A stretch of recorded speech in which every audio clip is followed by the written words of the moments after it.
लगातार बारिश से जंगल भीग रहा है, पेड़ हिंसक रूप से झूल रहे हैं और शाखाएं हवा में लहरा रही हैं।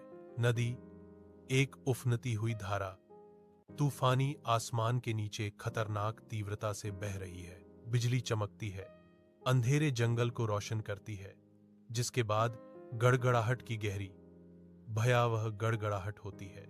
रिया, एक युवती, एक रास्ते पर चलती है। तूफानी पृष्ठभूमि के खिलाफ उसकी आकृति स्पष्ट दिख रही है। वह अचानक रुक जाती है। उसका सिर एक तरफ झुका हुआ है, क्योंकि तूफान में मदद के लिए पुकार जैसी एक हल्की, दूर की आवाज सुनाई देती है। उसकी आंखें चिंता से चौड़ी, घने जंगल को स्कैन करती हैं, हताश चीख के स्रोत की तलाश में। रिया नदी के किनारे गिर जाती है। उसकी सांसें तेज हो जाती हैं, क्योंकि वह एक हिरण के बच्चे को तेज अथाह धारा में फांसा हुआ देखती है।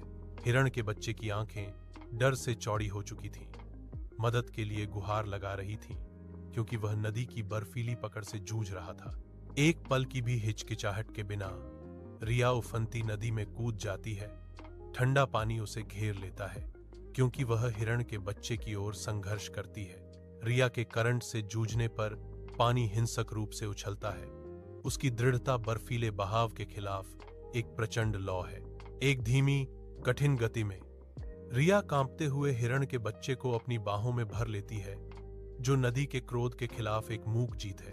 रिया धीरे से कांपते हुए हिरण के बच्चे को नदी के किनारे ले जाती है।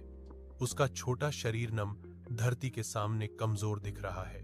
वह सावधानी से हिरण के बच्चे को अपनी दुपट्टे में लपेटती है, गर्मी और आराम देने के लिए।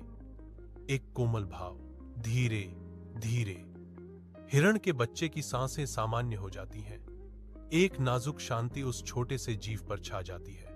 बारिश रुक जाती है और सूरज की एक शानदार किरण बादलों को चीरती हुई जंगल को सुनहरी चमक से रोशन कर देती है।